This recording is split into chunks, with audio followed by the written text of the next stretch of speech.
Hey guys, I'm Randy. And I'm Daniel. We're two lifelong friends and musicians, but when we're not playing gigs, we like to talk games. And today on the Gaming Gig podcast, we have Steve from Hit Start Studios on to talk about his upcoming game, Brave Cave. All right, Daniel. Yes, we got Steve on. What's up, Steve? What's up, guys?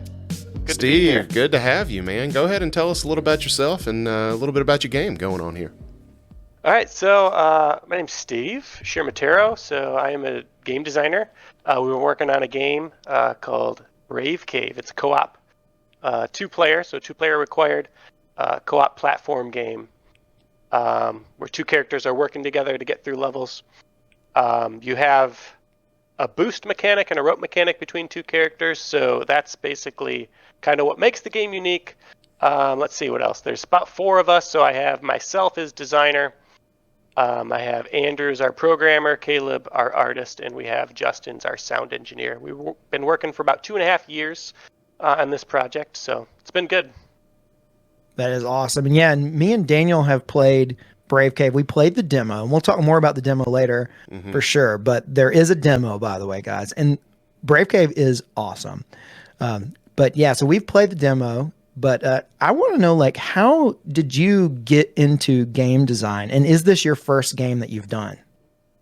So this is our first, like, big title. We've made very silly, like, Unity projects and, like, very small HTML stuff in the past.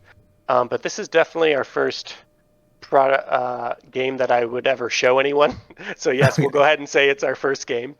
And how I got into it. So I'm actually a former teacher. I taught for about 10 years, high school math, and then later on computer science. And when I started getting into the computer science and started training in that area to teach, I started to learn how to code and program. And I was like, oh, maybe I can actually do this. Because I've always loved video games. I grew up playing games. Just always a part of my life. But I never really thought, I didn't know anyone who played games, so I had no reference. Like, is this something I can even actually do? I didn't even know how it was done. But when I got older, I kind of just got a little bit better at teaching myself how to do things. And then there's also things like, obviously like Unity and other platforms like that are way more accessible now, and it's way easier to create your own game. You don't have to be like a genius programmer in order to do so. That's kind of how it got started. With that it's kind of, those classes I started teaching in high school. Yeah, man, that's it's funny you say that. I think you mentioned this in the chat of one of our recent streams, but I'm also a high school math teacher, so we're kind of kindred spirits here. Yeah, I loved hearing that. Yeah, that's crazy. I mean, I find it that it's a really nice connecting point there with my kids, because I can talk to them about games. I'm sure you did a similar thing, but kudos to you for making that transition into something you wanted to do and kind of teaching yourself how to do it, because that's not always easy. Yeah, and our programmer Roz, he was also a huge help. I kind of reached out to him years ago. It was like, hey, if I taught myself how to program and started learning, would you think you'd want to make a game with me? He's like, oh yeah, sure. I was like, give me a year, I'll start learning some stuff. So I kind of got okay. And then I brought him on. I had just had one random question, like, how do I get this to work in Unity or something? How do I get a bullet to fire or something random?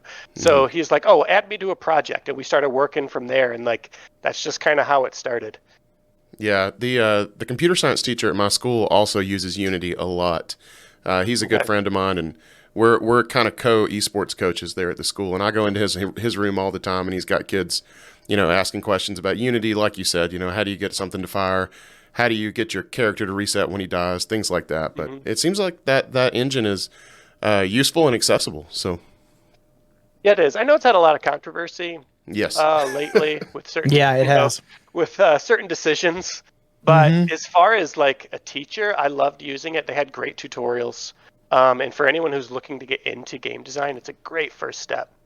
And there's other platforms too. It's not just Unity. But that's the one I just happened to pick up. That is awesome. Well, I'll say the thing that impresses me the most is that if you say you've done you guys have done some smaller things, but this is the first kind of your big project, it's amazing to me how high quality it is, because I would have almost assume that there was no way that you were going to say that this was the first like big game that you've worked on. I thought for sure like you guys had like were like kind of like a super band. You know, you've come together, you've all worked on other things, and now you're getting together this because it's to me it is just that good. Yeah, honestly, that's how I feel about my team. Like, I feel like I got so lucky in finding like the best people in their field.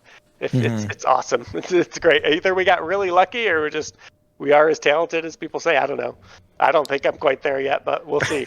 Well, there may be a little bit of both things at play there, man.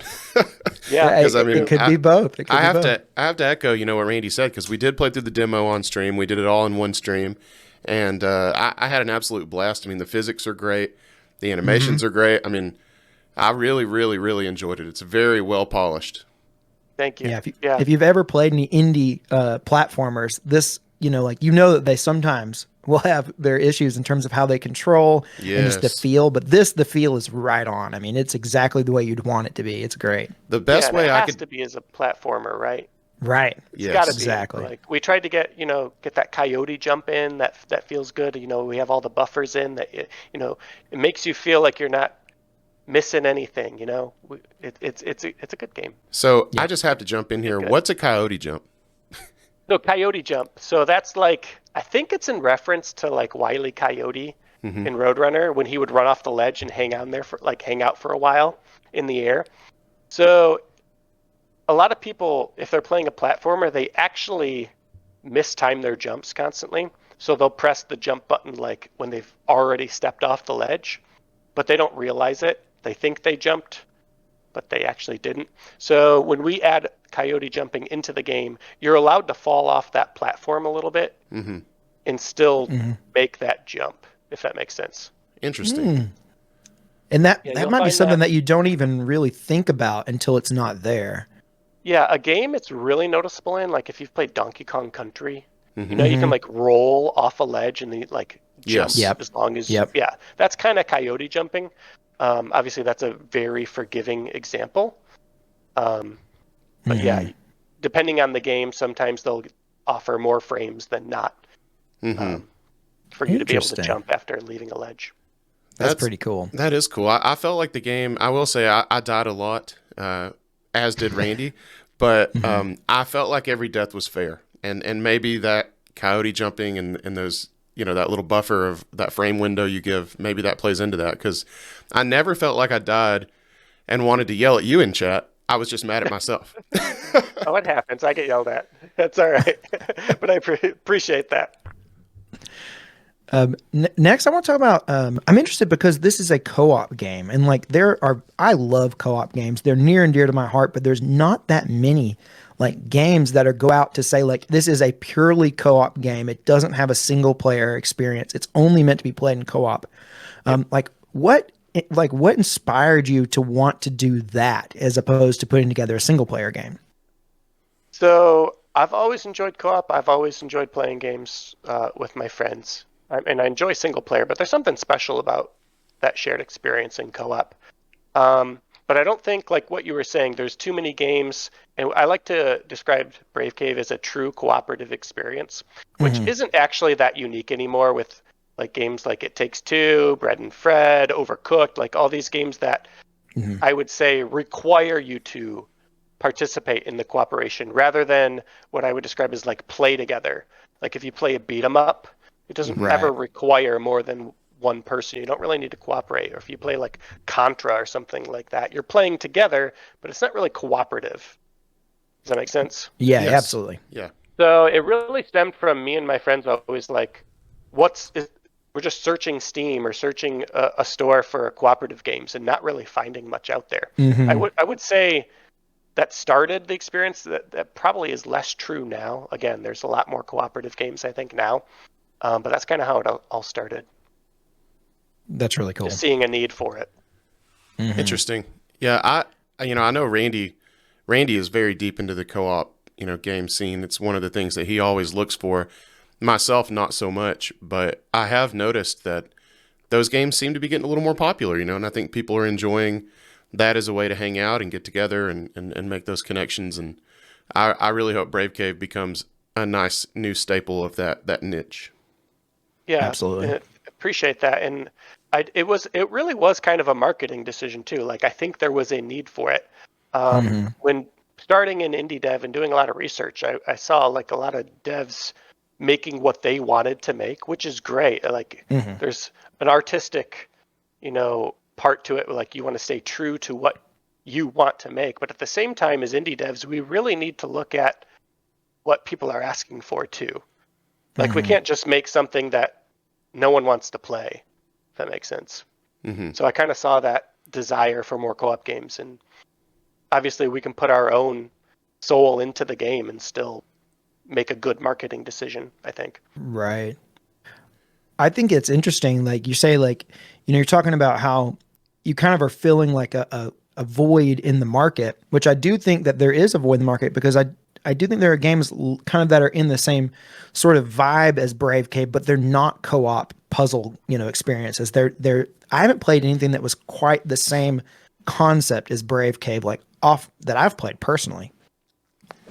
Yeah, it requires a lot of like quick time cooperation that I to me that felt really unique. Me and Randy kept calling it.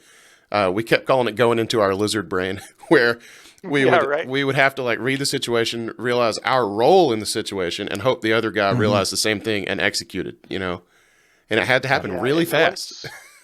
Right. Once you see the players, or if you're playing the game and you get in that flow, like you reach that platform and to boost, and the rope drops, and it's like once that all goes according to plan, it feels really good that you pulled it off together. Super satisfying. Right. And what's really great about Brave Cave is that you can play it in not only local, but also online co-op. So you don't have to be in the same room together to play it. And I was surprised at how good that felt, considering me and Daniel were playing it online together, but I didn't notice any sort of like lag or any discrepancies between us. How did you work that out? Because that just seems like it's got to be some sort of hurdle you had to get over. Yeah, so online was super important to us, because we knew if we're gonna require two people, just in this day and age, you need to offer some kind of online, and that is probably the most difficult. Like Raz, our programmer, like that's been I've seen him most stressed when he's working on the online and trying to figure that out. Even today, he was, we had some playtesters last night we were watching, and there was a certain, enemy that was like, oh, this is not working correctly. Like it just wasn't synced up right. So it's a constant battle, but we have been told like our online and our netcode is really, really, really good. And that's just a result of Andrew, programmer, just being a genius. I'll say that. Can you get Andrew? Awesome. Can you get Andrew to call the people at Super Smash Brothers Ultimate and see if he can help them kind of update a few things? Well, I feel like theirs is a lack of desire rather than a lack of ability. But I think you're absolutely right. I hear you. Shots fired. Yeah, that is hilarious. So, like we talk about the demo a little bit. There is a demo that is available right now that is available on Steam, and it's free. But there are plans for there to be a full release later this year. Right. And what time do you think? Is there like an official date, or is it like a queue thing, or is like what's going on there? We were shooting from the very beginning to August 2nd, because that would be like mark exactly 3 years. That's kind of the timeline we gave ourselves. Yeah. We'll see if we can finish it before then. If not, it'll be done when it's done, which hopefully, it won't be like another year after that. Maybe a few months, but we're pushing for Q3 of 2024. Gotcha. Well, I think I speak for all gamers when I say like I think everyone would rather, take your time, man. Everyone wants a game to be as polished as it can be. That to me, that's the best thing about a game. If you get a new game and it just works and there's no issues, that's the best. That's right. Late is temporary, suck is forever. Yeah, Miyamoto says, what's he say? A delayed game is good eventually. A rushed game is bad forever. There it is. Right. There you go. Yeah. Absolutely. So, me and Daniel, we played the demo on our stream, and right now the VOD is up. Daniel, we should probably like download the VOD and like post it on maybe the Gaming Gig Extras channel, just so it's there like forever, so it doesn't go away. Sure, we can do that. No problem. We need to definitely do that. We had such a blast. There's like, how many there in the demo? There's like 23, 24 levels, something like that. So there's 23, and then there's like, we don't have bosses, but we kind of tried to create a level that represents like what you would expect out of a boss fight. So it's like a long auto scroll level where you gotta, you know, Oh my hit all these gosh. jumps in sequence. So that would be level 24, and then there's a couple extra surprises in there Yeah, outside of those levels. that boss level, it felt like a boss. Let me tell you, you got there, the music changed. The music was a freaking bop on Yeah. that level, by the way. Thank you, And thank you. Yeah, we've gotten great feedback on our music. yeah, it's excellent. There's a great clip on our Twitch channel of us trying to beat that level, and me getting almost tilted, and really just kind of retreating into myself and just being scared. It scared me a little bit, but I had a lot of fun playing that level with Randy because we went through like all the stages of, I don't want to say grief, but the stages of struggle. Oh, for sure. Because it was like absolutely. there were times when Randy would be holding us back and I'd be giving him a hard time. Then there were times when I was holding us back and he'd be giving me a hard time. And I felt like it was all planned, man. I felt like I was being puppet mastered. That's what everyone says, and my wife loves watching people play because she's like, this is because I don't know, I'm pretty sarcastic and like I enjoy kind of, I don't want to say messing with people because that sounds maniacal, but I don't know, maybe that's true. But I enjoy just having like being sarcastic and just being goofy. So she watches people play the game and get frustrated, and they're like, "Oh my gosh, it's like interacting with you. It's you as a video game. That's what Brave Cave is." So That's awesome. Hilarious. It is a tough game. It is a tough game, but I think it is very balanced in that you can always see the light at the end of the tunnel, which I think is what a lot of hard games don't get right. They seem like you just can't see the light at the end of the tunnel. Yeah, I think you're absolutely right. This is so there was a presentation. The dev from Celeste actually, Maddie, gave a presentation. I don't know. I found it on YouTube, but one of the things I took away from there was they were mentioning if you're out of danger, why haven't you ended the level yet? So it's in reference to not making levels too long. Like if you're at a safe point in the level, why isn't it over already and you're on to the next level? So I try not to make the levels too long for that. That's kind of where I got that influence from. So if you see that, that's thanks to the Celeste devs where I got that from. That's an interesting concept, especially Which nowadays. is maybe why people say it's similar to Celeste. I don't know, maybe. Yeah, well, I think that makes a lot of sense with just the way people are nowadays. Like, we want that like shorter burst of dopamine or whatever you want to call it. Yeah, right. And we like to get it, we like to do it a lot of times in a row, but it seems like people really like that bite-sized stuff. And those levels were a nice little length. I like that. So that's interesting you say that. Thanks. So like how do you balance like trying to like what is your thing for balancing making it challenging but also making it interesting and fun to play through? That's tough. Like I was talking about before, just I think length of level helps with the challenge. Like if you're not having to restart all this progress, like that's pretty helpful. It can be frustrating if you get to like the end and you have something very difficult at the end of the level and you just keep dying there, and you can do all the beginning half of the level really quick, but then you get to the end, it's like you can't practice that without wasting 30 seconds, So I tried to, again, make it so each level was short enough and had a small enough contained puzzle that it was challenging and fun. But as far as making it interesting, it was tricky for two people, especially for our first game. Designing for a single player game is so much different than designing for a 2-player game, because sometimes I'd make a level and be like, oh wait, the players don't even interact. Like it doesn't even require a boost, it doesn't require a jump or an entity that has some kind of co-op element. So I'd be like, okay, can I add a boost somewhere? Can I add a requirement for the rope somewhere? And if not, are there any other entities that require something of co-op that I'm missing that I can place somewhere in this design? So it's been a challenge, but I think it's turning out pretty well. Yeah, like I would be interested in knowing what the level design process looks like. Like say you're going to start a new level from scratch. Like what do you go through? Like what does the process look like from A to B, or A to Z, I should say? Yeah, a lot of graph paper. A lot of graph paper. Yeah, a lot of graph paper. So if I'm really struggling with an idea, I'll start with the graph paper and start just doing a simple layout. Okay. And then like I want to go from here to here, and then I'll start drawing some of the base, tiles and stuff, and then think, okay, what entities do I have in this world? Like you've played the demo. Like we have the saw, we have the falling platforms. You have pressure plates, moving platforms, and say, okay, what combination of these have I not used yet? Have I used saws with moving platforms yet? Have I used saws with a pressure plate? Or have I required you to a timed event with the falling, where you got to get from one part of the level to another that requires a timed event or something like that, and just go through all these iterations and combinations of what I have and haven't used yet, because that's how you really get something unique. Because if you don't do that, you can really just create basically almost copies of levels. Right. That makes sense. And I think even if they don't look the same, they might play the same.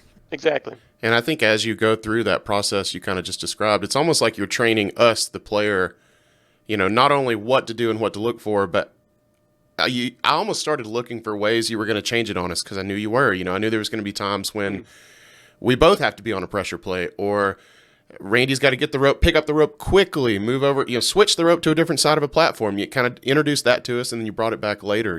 I love it when a platformer teaches mechanics as it goes along and then iterates on those in a non-handholdy way. Exactly. That's the goal. You'll have one level that should introduce a new mechanic that's pretty simple. And then the next one, I'll try to challenge you on it. That's exactly right. But so have you seen that, like, those mechanics, do they inspire the creation of the levels, or do you do it the other way? Kind of like, I guess what I'm saying, like, do you come up with the mechanics before you come up with the levels, or do you kind of come up with a level design and say, what mechanics could I use to make this interesting? In more instances than not, it was probably mechanic first, then level. Okay, yeah. Because I can't really build the level too much without really understanding what's going into it, especially in the other worlds. Yeah. So if we want to talk about those for a little bit, we could. So obviously, let's do it. Yeah, obviously. So if you have the demo, it's really just the boost mechanic and the rope mechanic, and then all the other entities in the level that you can interact with. But in the next 5 worlds, and you can choose those in any order, Floyd the robot gets an extra tool he can use. So it introduces a new mechanic into each of those. So, for example, in the jungle level, which we're building right now, he can actually grapple onto a hook, and he turns into a swinging platform, which then Colin can jump on. And then now you have this new mechanic paired with all the stuff you learned from the demo, and then also more new entities that we'll introduce in the jungle. And then it'll kind of flow the same way, where I'm introducing new mechanics and then I'm challenging you on them. Interesting. That is yeah, awesome. I remember you saying that at the end of our stream, that you were going to get a new ability for each world, which is not even something I anticipated. So I love to hear that. The boost mechanic was fun. But I'm interested to see what else you got for that little robot dude, because he was kind of my boy. Yeah. Yeah, it's it really changes things up. So I don't know if you want me to talk about all of them. It's kind of a lot, but I mean, I don't want you to spoil your I've thing, seen but yeah. I don't know how much. I know that they're all introduced on the trailer. So if you check out the trailer, you can kind of get a little hint of what you're going to be working with. I saw that platform. I saw him swinging. Yeah, and then I saw something that was like sort of like an electric sort of thing going on. What was that one? So there's, like, we dub it the magnet cave. He's got this big old magnet, and there's these platforms that you can drag, and they interact with electricity too. So that was it. They help connect circuits that will turn on certain entities, and you can also jump on those platforms as the robot will guide the player across the gap or something like that. That looked really cool to me. So there's going to be how many worlds total? Is the demo like world 1 essentially? Essentially, yes. The demo, we tried to, so many people are put off by, I don't want to play demo, but I think we tried to give a really good experience of what this game's going to be like. It could almost be its own standalone game, really, nowadays, if we wanted to make a shorter title. But yeah, so you have the first one, and then from there, it'll open up to 5 different worlds that you can choose from. We'll have a dark world, ice world, lava, jungle, and magnet, which is kind of like electricity themed. And then once you beat those 5, you'll open the door to the final world. The Steve That world. is awesome. So, like, you had made the decision to put out a demo, and the demo's been out just for only a few months now, if I'm correct, right? Yep, since December. Okay. About 2 months. Having a demo out while you're actively finishing the rest of the game, has that influenced the development process in any way? No, I wouldn't say so, because we kind of planned for it. Oh, okay. We already knew we were going to have the demo out. It's part of our roadmap, so. Okay. I wouldn't say so. I was interested if maybe like player feedback has made you like influence anything, like how you kind of tackled that final bit of the game. If like as you've seen people play, if it's given you any ideas of how you might, what kind of mechanics you might add or anything like that. Yeah, but I would say that's probably been ongoing. We've had play testers before the demo was even out too. So, yeah, we're constantly. So play testing is probably like what I'm going to be working on until the game is out the most, because we have a lot of the levels already designed. They just really need to be play tested and refined. Like, you should have seen the first iteration of the demo levels. They were so cheap and difficult and awful. It was working on getting the rest of the game up to par with where the demo is. Is what we're going to be working on the most. Okay, and while we're talking about the demo, this just came to me. I'm curious. Are we going to be able to carry over our progress from the demo into the main game? Yeah, I've thought about that question coming. We haven't we probably have discussed it. I just don't remember what the answer is. Yeah. So we'll see. I can't say yes or no. Well, it's a hell of a demo, so if I have to play it again, that's okay. Right. And we've had some speedrunners. I think the fastest time we've seen so far is 6 minutes 32 seconds on that demo. Dude, I watched that video. That guy was insane. Or those guys. Yeah, those guys. Yeah. Well, actually, that same guy does run it solo. He got to the last level by himself. That is how? crazy. I know, right? I don't know. How did he do it by himself? Yeah. Well, he runs It Takes Two by himself as well, too. So is he like doing one controller in one hand, one controller in the other? I didn't ask him. Sakurai playing Smash. I watched a little bit. I'm not sure. I'd be curious. I'll have to ask him how he does it.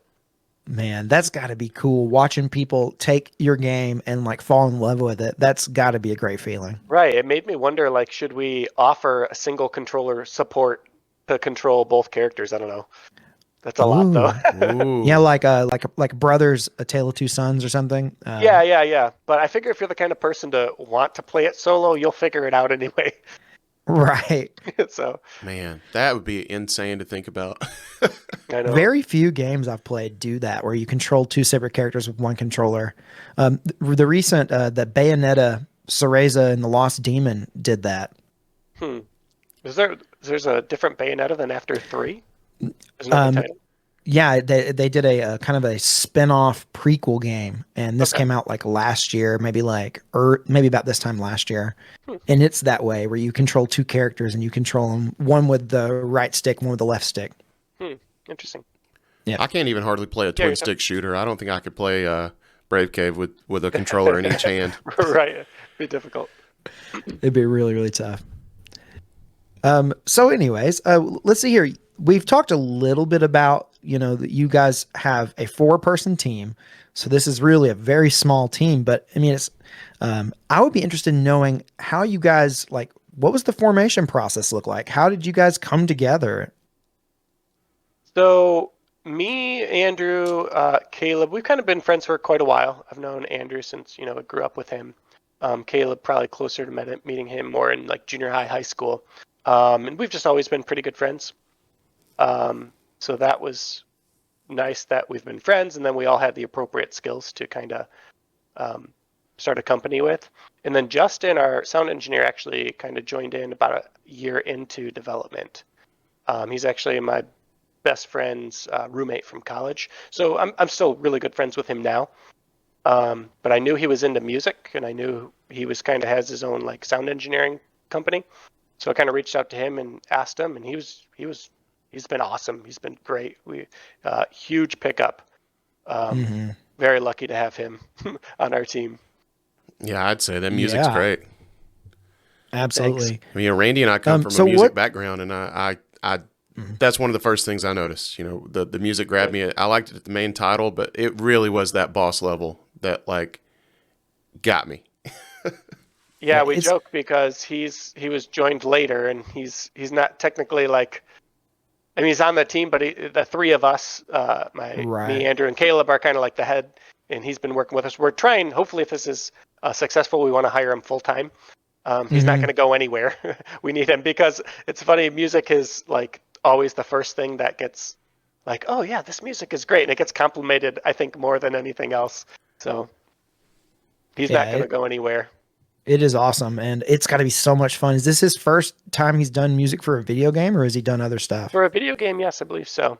That is crazy. Yeah, he's composed plenty of songs. Like he had a band and stuff like that. So, but this is first video game soundtrack. Wow, that is awesome. So, what you mentioned that like the three of you and like kind of work together on a closer like collaborative effort. Are you guys like? Do you guys get together, or is it all online, or like how does it work? So we're typically in Discord with each other throughout the day, and then Thursdays we all get together and kind of meet in person. We've had Thai food, I think, every Thursday for the past like 3 months. We get this Thai food place by my house, which I've like lived in the same like 4 square mile radius my entire life and never have been there. And then now that I've discovered this place, we've been eating there every week since. dude, me and Randy love Thai food. Yeah, it's super good. It is awesome. So you guys, I guess, all kind of live within the same kind of area. Have there been any like? That's probably good because I would imagine that developing a game probably is going to have some sort of challenges, some things that are going to happen. Have you guys run across any like just like things that you thought you weren't going to be able to get past? Any like huge hurdles that you had to get over? I wouldn't say so. That's awesome. No, I wouldn't say so. Not really. We've like again, people say not to get into business with your friends and stuff, but it's been great. It's been a huge blessing actually. I know I can trust these guys, and if there is anything wrong, I think we feel more comfortable being able to like we have the history. Like, hey man, like let's get this figured out, and it's actually been really really good. Yeah, I'm glad it's worked out for you. You know, Randy and I have been friends since the 2nd grade, and I like to tell people it's been nothing but a business arrangement since about the 5th grade because it's rough, man. It's rough. All right. I don't know that we've ever talked about on the podcast how long we've been friends, Daniel. Maybe we have. Surely in 109 episodes, we've talked about how long we've been friends. I could tell you guys had a lot of history. I assumed you were childhood friends. Yeah. We go way back. I mean, Randy, you can't be as mean as we are to each other if you don't have some pretty significant history. Exactly. Right. I do think Catherine's my wife, by the way, Steve. She always says that we're so mean to each other, which I do think that maybe like on our stream, we're a little more mean than we are on the podcast. Yeah, I think so. And in real life, you can pull it out of you, right? Yeah, Video games pull it out of you. For definitely. Sure. No doubt. Especially when you're playing them with Randy and you depend on him to get you a rope at a certain point, and he just can't drop the dang rope. Yeah, right. Oh man.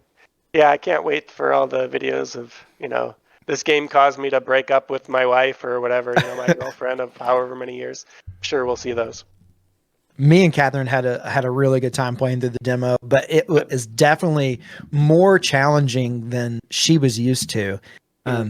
We've played tons of co-op platformers. I mean, in terms of platformers that have co-op modes, and they're more like play together, Right. So usually if it's, all these platformers are generally you just both work through the level simultaneously, which Brave Cave is not that way at all. You really have to work like they rely on each other. You can't get through the level on your own. So it was a neat experience to play that with her because it was very different than what she's used to.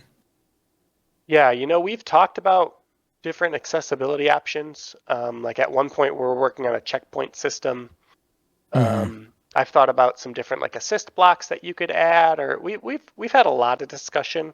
We haven't really pinpointed what's going to work well with this game, but I definitely want to add something in there because I would hate for 2 people to enjoy the game and just be stuck. and can't get any further, like on one level, like you just can't progress. That would be frustrating. Because you are pretty sadistic. I mean, some of those things are pretty tough. Exactly. So I don't want to be too sadistic. I want people to be able to enjoy the game fully. So we're trying to pinpoint the right accessibility option for us, but haven't quite got there yet. Yeah. Have you, when you're working on this, how do you balance, because it's two people working together, you have Colin and Floyd. How do you make sure that like the person playing Floyd isn't having more fun than Colin, or vice versa? Like, how do you work that? So that was always a pretty big worry, especially in like one of the specific worlds that you use his tool a lot, like in the lava world. So you have a like an ice gun, and so if there's fireballs, the Floyd can shoot that and freeze it. So that one specifically, we were kind of worried about, Floyd just having a lot more to do than Colin. But in playtesting, we really haven't seen anyone like wish they were the other character, say their job was boring. There's always enough to do.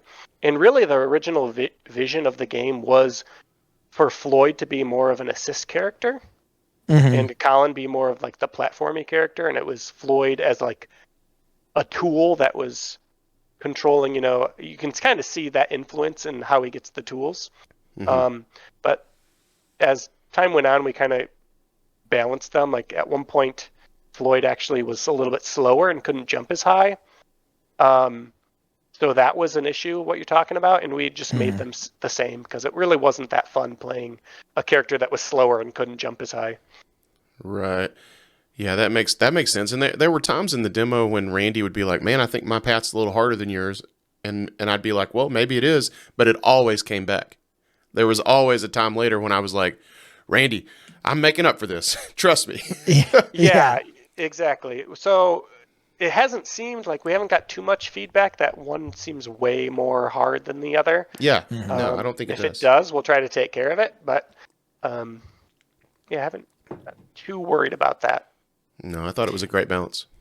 Thank you. No, that's what amazes me is how well balanced it is. Honestly, that's why I honestly am still kind of shook that you're saying that like this is y'all's first game that you like first big project. It just does not feel that way to me. It feels so well put together. I mean, I don't know. It just feels so balanced. Yeah, we kind of sometimes joke and wish that we would have went with something smaller just to get our feet wet, But Right. I don't think some inexperience. We didn't realize how big of a project this would be. Oh yeah. I mean, so we got all these other worlds. Are they similar length as the demo in terms of that being world 1? Are the other worlds of similar level length in terms of how many there are? I'd say the demo's probably about 80% length. So we have the 23 levels and we have the exit.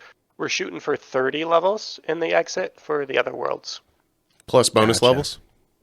And then each world will have 5, including the demo bonus levels. Gotcha. Yeah.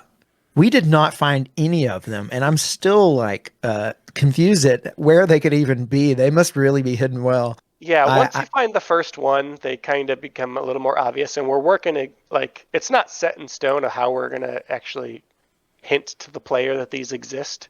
Because again, that takes some play testing to see, okay, can players even find these? And if they do find one, is it too obvious to find the rest? So still some kinks we're working out with that. Yeah, that's kind of like the Metroid thing. Like, as soon as you realize for the first time that there are like hidden blocks everywhere that you need to shoot, you just start shooting everything and you kind of learn. Exactly. That's interesting you mentioned that, because how do you prompt the player to shoot the first block, Yeah. I know like before the podcast started, we were talking a little bit about, what games are kind of similar. And I don't know that there is any game that I've played that I feel like is a direct comparison that I could draw to Brave Cave. But is there any game or games that you were like directly inspired from in order to create Brave Cave? So I wouldn't say in terms of mechanics, like we tried to aim for the exact same mechanics or same genre of game, but there's definitely a lot of influence that I have, like, so for platforming influence, that probably come a lot from Donkey Kong Country, and then a lot of the like think they're late 2000s, early 2010s indie games like Super Meat Boy, Braid, plenty of others that was a really good time for indie platformers specifically. So a lot of those were probably big influence on me. DuckTales, kind of like the theme of the game, I would say, kind of like that adventure and going into all these different environments and worlds. I'd say that was kind of where I went with that. Big inspiration from DuckTales. Any co-op games specifically that are inspirations to it? Funny enough, I couldn't say there was like one co-op game because like again, like what you said, I can't think of too many. No, yeah. Platform co-ops that aren't like the new Mario games, they're co-op, but yeah, you don't require two people. So right. I wouldn't say the co-op was really inspired by anything other than my sadistic brain, I guess. Yeah, I mean, it really is kind of unique in that way. I've played other co-op games where you can interact. There's that. What is that game? It's the one where you try to like create a level and see if you can get to the end of it, but it's like you're kind of like not cooperating with each other. You're trying to like stop the other player from getting to the level, but you get there. I can't remember what that game was called. But even that, they're so. This is such a unique co-op experience. It's really neat. Thank you. We need to play that game where I'm trying to stop you from getting to the end of a level, Randy. We need to play that one? Yeah, I would enjoy that. Me and Catherine played it, and it was interesting. Me and you would have enjoyed it more. Me and Catherine would. What system was it for? Oh, I think we played it on Switch. But I think it was on lots of things. Speaking of Brave Cave, are there any plans to go beyond PC at any point? Is it all just based on the reception, or what's the plan? Assuming we're successful and people like the game, that's definitely the plan. Is to port. I think it'd be perfect for Switch. Yes. Oh yeah. Perfect for any home console. It'd be perfect anywhere for home console. I mean, exactly. I can see it fitting the Switch super well with the single Joy-Con. Just throw your Joy-Con to your buddy, and I think that'd be a great fit. Yeah. Agreed. So only problem is then you'd have to play it with a stick, and gosh, I think that was one of the big problems. Joy-Cons are no good. Yeah, those are rough. That's one of the problems that me and Catherine ran across when playing Brave Cave, is that I realized that she's never played a platformer where she really needs to use the D-pad. She's just not comfortable using a D-pad, She was playing the whole thing with the stick, and I was like, Kat, you really need to try using the D-pad. I promise it's going to be better for a game like this. Yeah, funny enough, I don't know why, I use the joystick on platformers still. People say it's blasphemous, but yeah, for some reason I don't know. It's easier for me for some reason. Man, there are certain times when the D-pad for me it just fits perfectly. Like I love it in 2D platformers, and I know it's like the standard for fighting games if you're not using like an arcade stick or something. But one of the hardest things for me was coming from like playing a traditional fighter and then trying to input Kazuya's moves with a joystick in Smash. My brain just cannot hardly do it, man. Yeah, that's probably tough. It's crazy. I know that's a little off topic, but holy crap, it blew my mind. That's all right. I don't even think that I think about it anymore. I think that, like for Brave Cave, I was playing with the D-pad and never would even consider playing with a stick. But Catherine was playing it only with the stick. It's probably positioning of the D-pad and joystick, because it's probably more comfortable when my thumb's higher than lower. It's probably something silly like that. Like if they just put the D-pad above the joystick, I'd probably use the D-pad. I don't know. Oh, you just need to play on you need to use a PlayStation controller. Oh yeah, maybe that's it. I usually use an Xbox, so that could explain things. Yeah, that could be it. Yeah, I used one of the 8-bit Do Pro 2s when I played your demo, and I just looked, and the D-pad is indeed higher. So funny you say that. Yeah, there you go. There you go. Maybe I'm onto something. It could be. So speaking of the demo, at the end of the demo, we finally get like our first like peek at the story behind the game. Like up into that point, it's kind of like you get dropped in, and then at the very end of the demo, it starts giving you a little hint of the story. How much does story play a role in the game, the whole game? I don't want you to spoil anything if there is anything to spoil.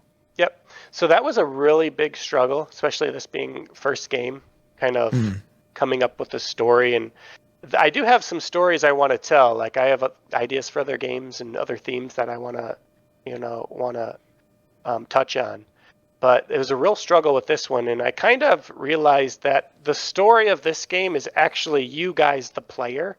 This might sound cheesy, I don't know, but it's really about your experience together. It's not about Colin and Floyd. It's about Daniel and Randy, and you guys working through these tough obstacles together and getting through it, and then high-fiving at the end, and proving that you can actually do this. Like, it really should be allegory to your life. Like, again, maybe sounds really cheesy, but I want people to realize, like, I was a teacher. I had no reason. There was no reason for me to become a game designer. You know what I mean? Like, that's too hard. Same with Brave Cave. Like, this is too hard. There's no way you can beat this. But if you have someone by your side, like, you can do this. You guys can get through it together. And I know maybe that sounds cheesy, but the story is about the players, not the characters in the game, if that makes sense. Steve, you just got me. You got me hyped. Did I? Okay, good. So obviously we do have some story elements like you were introduced to when you finish the demo. We'll see where I go with that. Really, I envision that voice talking to you is myself. If that makes sense. Yeah. Okay.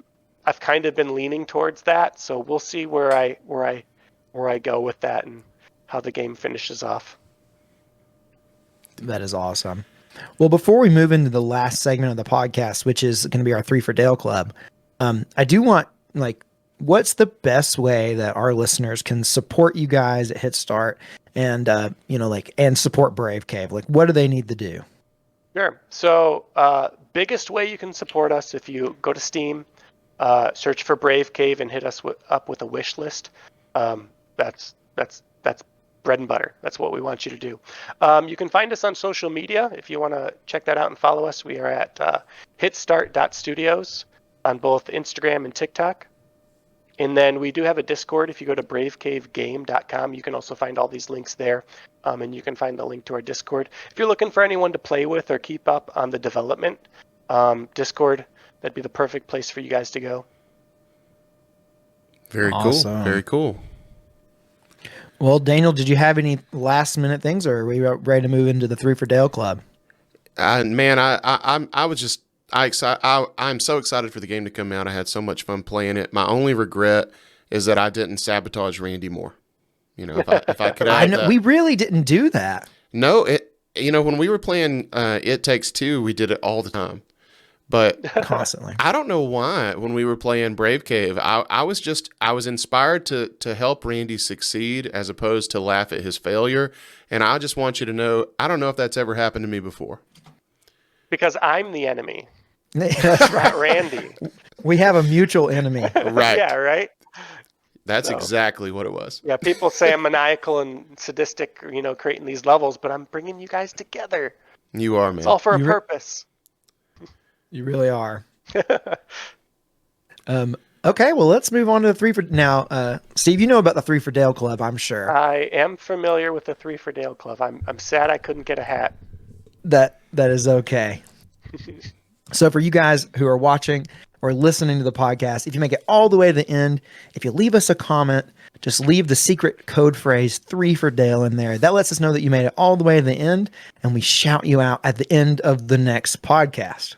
That's right. And also, Steve, we're going to be doing some here we're going to be reading some comments and just kind of talking about them too. So I would love to get your 2 cents on these. Sure. All right, Randy, I'm going to start us off here. So first up in the 3 for Dale Club this week, we have Landon Stallings, who said, Daniel spoke on it briefly, but I am absolutely sick of hero shooters. They have taken away a lot of actual shooting skills in game. You can turn a corner in game, and regardless of if you have good aim as a player or not, a player can use his ultimate, and he will just waste you. I don't find it skillful or satisfying. It's just an I win button. Yeah, so our last podcast was all about what genre of games are gamers most tired of playing. And we didn't really, I don't think you must have just briefly talked about hero shooters. Yeah. You said that it's a thing that people are playing, but I haven't really thought about it, using ultimates as a way, you just kind of waste everyone. It's like an I win button. I've never really thought about it that way, but admittedly, I haven't played many hero shooters. Yeah, I don't think about it that way because I suck at shooters in general. So anytime I get killed, regardless of if they hit the I win button or not, I just always assume that I've got my thumb on the I lose button, and I just don't really take it too personally. Yeah. Steve, have you played any hero shooters? I did a decent amount of Overwatch back in the day, the first one. And I can see that to an extent. I think there's a place for both. I loved TF2 back in the day. I think that would probably be considered a hero shooter, right? I think so. Yeah, I loved that game. That game was fantastic. As far as skill, I can see where the commenter's coming from. It's not like it's CSGO where it's, first to the head wins, you know what I mean? Right. Yeah. But there's some of that. McCree is pretty skill-based, I think, and so is Soldier. Like, you can miss your shots and be screwed, but I get their point, what they're making a little bit. Mm-hmm. Yeah. All right, next we got Laninator, who said, "Man, it's been a crazy couple of weeks and I've fallen behind, but here's my 3 for day. Thanks for the Spotify entertaining while driving." Well, thank you, Lane. Yeah, I loved reading that comment, thinking about some dude driving out to wherever he went, Montana, Oklahoma, Kansas. Montana, yeah. I'm not sure. He went somewhere. Having us blasting through Spotify, I can't think of a better compliment and a worse way to spend your time in a car. I mean, yeah, that'll break your Spotify right there. You don't want to mess up that algorithm, man. It's your Discover playlist is screwed. That's right. All right. Next up, we got Kitaclysm. Kitaclysm says, "I'm a big fan of games with consumer-friendly and non-predatory monetization like Deep Rock Galactic, Sea of Thieves, and from what I hear, Helldivers 2. Predatory monetization has gotten to be a top 3 thing that turns me away from a game." Yeah. You gonna put microtransactions in Brave Cave there, Steve? My nephews, they were like 6th grade, they play a lot of Fortnite, are always like, you got to put in skins, you got to get the skins. We don't really have any plans for microtransactions, probably DLC. Yeah. But yeah, I totally, like if I see like a battle pass when I launch a game, especially one that I already paid for. Right, yeah. Like, I think the biggest part or the biggest gripe I have with that is just the difference in price. Like, you can pay $60 for a game and then like $20 for a skin. Like, what's the ratio there? That doesn't make any sense. Like, I feel like if they brought the price of skins in most games down to an appropriate level, might be a little bit more acceptable, but I definitely see. Remember, guys, when we used to unlock skins by playing the game and not by paying money? You're right. Oh, but, I mean, core memory they're going to unlocked. keep doing it until people stop buying them, right? Like, oh, yeah. Can't really blame a developer for doing that if people are purchasing it at that price, as much as I hate that they do that, but the only way to stop it is to not buy it. Right. And Kit brought up Helldivers, which, I know Randy knows, but I've been spending a lot of time with that game, and he is right. And you just mentioned, maybe if the price was less for these skins, but the Helldivers, premium store, it's only like 4 things. They rotate every 2 days, and they are like, $2, $3, $4, something like that. I don't know. I haven't just outright bought one, but they don't seem to be crazy expensive, and that is kind of refreshing. Yeah. Well, they give you some in-game currency to be able to purchase those too. Right. Which might seem as you might actually be able to spin that as kind of predatory because now you've already interacted with that store and you have some extra credits lying around. So I'm already almost being able to afford this. Might as well buy a couple. I don't know. But I don't, at least there's normal progression in that game. Yeah. Where there's another store you can buy with in-game stuff. So. Mm-hmm. All right, next we got now I've got a pronunciation guide here for me. I'm still gonna mess it up. I was provided because I asked last time how do we actually pronounce it. I was given a pronunciation guide. I've copied it. I'm still gonna mess it up. It's Way Rajula. I may have messed it up again. Sorry about that if I did. It said, "Wait, neither of you are car guys, and you have us saying 3 for Dale all the time." Yes, that's basically true. Yeah, we're not car guys, but we're Dale guys. They're Dale guys. That's right. We were discussing this. We were discussing this with Steve, before we started rolling here. But around these parts, Dale transcends the idea of some sort of fossil fuel burning motorized thing. Okay, that races around a track. He is his own thing, and he has transcended the sport of NASCAR. He has. All right, moving on. Next up, we got Benjamin Darling, who said, "For me, the genre I'm burnt out on is Souls-likes. Love the worlds, love the vibes, but not the tedious, unforgiving combat. I'd love to see more games have the dark or gothic aesthetic without the stress and the pain." Yeah. It's not really our thing either, man. I mean, I've played a couple Souls-likes, and I've liked some, and then I've played some that I didn't really make it far into. So I feel you. I mean, it's the combat being that tedious, being that unforgiving, it can wear on you if you're not in the right headspace. Mm-hmm. It's strange. I don't mind a hard game, but something about Souls-likes, I don't know what it is. Maybe it's the combat style. Maybe it's the fact that it's like just the point of it is to be hard. Like it's almost like it's hard without being fun to me, but that's just me. I don't know. Yeah. Steve, what do you think as a person who's currently in the development process of a really hard game? So I really, really enjoy the Souls series. Like any of those From Software games, I've played a ton of those. So much to the point where by the time I got to Elden Ring, I was like, can this be a little bit harder?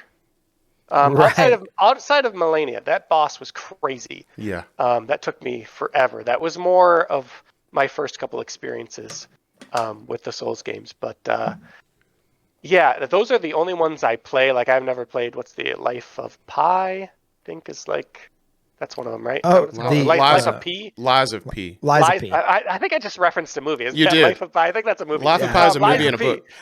Yeah, that's right. Lies of P, and then there's like the Sekiro, which is another From Software. But those are the only Souls games I have played are the Souls titles. So the real the Souls, yeah, the ones in From the Souls. Software ones. So I can't say I'm burnt out on them, but they have a lot of bosses in this game, so I can see how you're kind of playing and not wanting to finish, especially if you're struggling. I'm a very unconventional FromSoft fan, I think, because my favorite FromSoft game I've ever spent any time with by far is Armored Core 6. Yeah, I was going to say the mech games. That game, and it's the only Armored Core game I've ever played, but I played that game towards the end of last year, and I absolutely loved it. I New Game Plussed it, and then I spent a lot of time with the PvP before I realized that it was kind of broken. So that's the newest one, right? That's the newest one. Yeah. And if they update that PvP, really I could jump back in. Yeah, you should try it, man. It's good. Yeah, I'll give it a try. All right, next we got Juan M254 who said, "I really enjoyed the podcast. It's always a great time for me." Well, I'm glad you're part of the 3 for Dale Club now. That is awesome. Heck yeah. Welcome on, Juan. Next up, we got D18, who said, "I think you guys have convinced me to play Sea of Thieves. Is it playable solo?" Well, I'm glad you asked, D18. You came to the right guys. I want to lead with Omaha. And second of all, yes, you can play it solo, but you asked if it was playable, not if it was fun. It is very playable solo. Some people are really good at it solo. Myself and Randy are not those people. So I do enjoy playing it solo. I actually enjoy playing it solo. I just don't like doing combat solo. Let me be specific about that.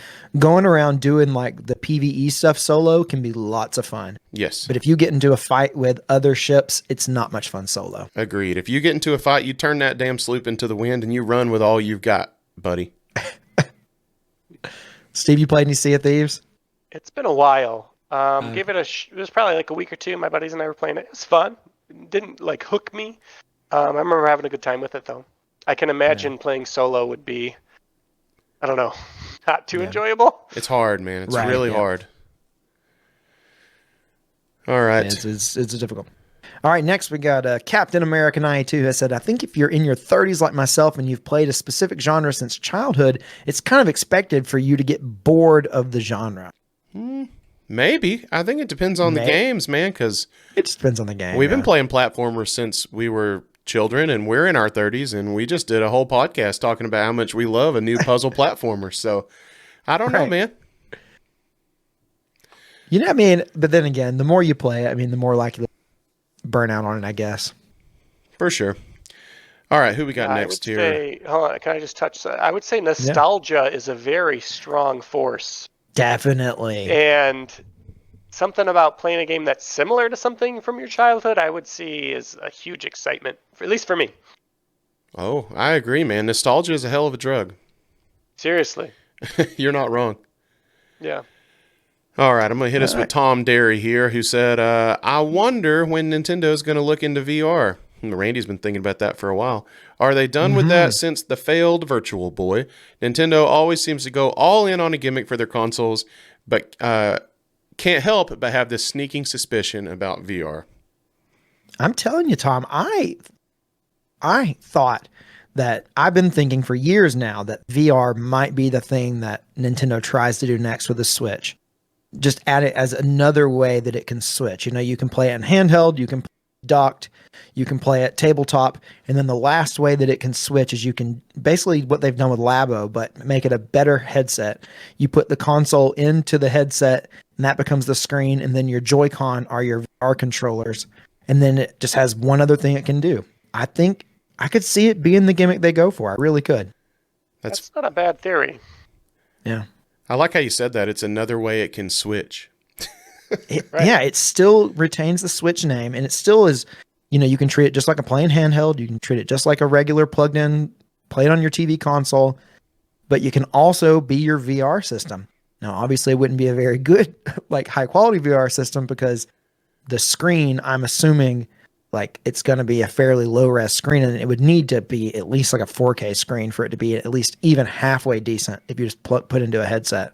But I don't think Nintendo cares. I think they're okay with it being a, you know, somewhat pixelated, somewhat screen door effect, or a lot screen door effect VR system. I think they'd be okay with that. Yeah, you could be right. I'm not a big VR guy, as you guys know, because it kind of makes me motion sick. And the things you just described probably only exacerbate that issue. So that would not get me hyped. But, you know, if it gets other people hyped and it still is functional in the way that I'm hoping the new Nintendo system is, which is, you know, a kick-butt handheld and a kick-butt dockable system. That's what I hope. As long as I have those, I'm happy. You guys can have your VR. That's cool. There you go. All right. Next, we got Dylan Rafferty. He said, very interested in what Nintendo does with backwards compatibility. Sitting on a pile of Switch games I just bought at release because Nintendo doesn't do sales. They don't seem to do sales. You are correct. I'd love to see some backwards compatibility, though. No doubt. For sure. Steve, do you play Switch games? I do. I bought a Switch last year. The Tears of the Kingdom OLED. Very nice. Ooh, very slick. Finally broke down and got one. So those are slick looking. That is cool. Yeah. I love the OLED model. Me too. You know, that was a thing I don't think me or Randy were necessarily that interested in when it first got announced. Then we found out our local GameStop was going to have some and that they had a trade-in deal. And Randy did the trade-in deal. I sold mine to a coworker, and we upgraded to the OLEDs, and I really, really, really like that screen. It is great. Oh, yeah. Bigger, brighter. It is worth it. Yeah, definitely worth it. Especially if you're play in handhelds a lot, it's definitely worth it. Yeah, exactly. Yeah, 100%. All right, next up we got Bombs Away, who said, not really burn out on anything more so just missing linear story games. Games like BioShock, Spec Ops, The Line, Crysis, Dishonored, etc., etc. Yeah, it sounds like missing those, like. Yeah, sorry, I didn't mean to talk over you there, Daniel? Coyote. I was just saying it sounds like PlayStation might have some games for you there, Bombs Away, because they got some great linear story games. You need to check out PlayStation. Yeah, games like, you know, your God of Wars and your Horizon games, and I would recommend that new Ratchet and Clank. The little games like The Last of Us. Yeah, exactly. You know, We were about to make the exact same joke. You look over my shoulder, you know, you might see a poster for, you know, a little game. But, yeah, I'd say get you a PlayStation if you can. That'd be the way to go. What kind of game do you enjoy those linear story games, Steve? Is that a thing that you find yourself looking for? Give me an example of a linear story game. Like The Last of Us, a game where you don't get to make any choices. You're playing through a story and it plays out the way it's supposed to play out. I mean, I typically enjoy that more than an open world game, an open world experience. I'd like the devs to craft, the world in a way that I'm supposed to experience it, if that makes sense. Yeah. But I haven't yeah. played The Last of Us. I actually haven't had, outside of a Nintendo console, Xbox or PlayStation since 360. Been more of a PC guy. Okay. Oh, And then always supplementing that with the Nintendo. So. Well, The Last of Us is on PC now, so You're in is it? luck. I don't think I knew yeah, that. it is. It got moved over to PC with The Last of Us Part 1, which is their kind of remaster of The Last of Us. That happened a few months back, maybe half a year ago. Gotcha. So, I think the PC version was really bad at launch, and I Yeah. think that they have worked it out. I think it's fine That's now. typical. That's usually what happens, right? Yeah. That's what's been at. You remember when it used to be the other way around? The PC version was the better version, and the console versions were worse. But now it seems to have swapped. Yeah, I don't know. I don't know what sometimes they're thinking releasing games in certain states. I know. All right, Randy, hit us with this All right. last comment. Last 3 for Dale Club today is going to be Morris Dennison, who said, I have to disagree, friend. The PlayStation 2 sold so many units because it retained a majority of its user base from the PS1. It could play the entire PlayStation 1 library, which gives new users a reason to buy it as it already had a massive library. So on the last podcast, I said, we were talking about the Switch maybe becoming the best-selling console of all time, that it was just behind the PS2 by a little bit. And I said it would be cool if the best-selling console of all time was a console that was only meant for playing games and one that wasn't also a DVD player, which is why a lot of people bought the PS2. That's what I was going to say. Yeah. That was a big reason back in the day. I know that my parents probably would not have bought us a PlayStation 2 if it had not been like also, and it can play DVDs, and we don't have a DVD player yet. And CDs, right? Right. Right. At the time, those were big. Yeah. But at the same time, I do get that it did. A lot of people like PlayStation was the PS1 definitely was huge, and it generated so much hype that the PS2 kind of like was able to come in and say like everyone who loved that PlayStation 1, now you got somewhere to go, and then all of you who wish you had a PlayStation 1, now you can also get a PS2 which also plays DVDs. Like it was just the whole package. I mean, it really was the whole package. Yeah, I think when it released, it didn't have a whole lot of competition, right? It didn't. I can't remember when the GameCube came out. That was after, wasn't it?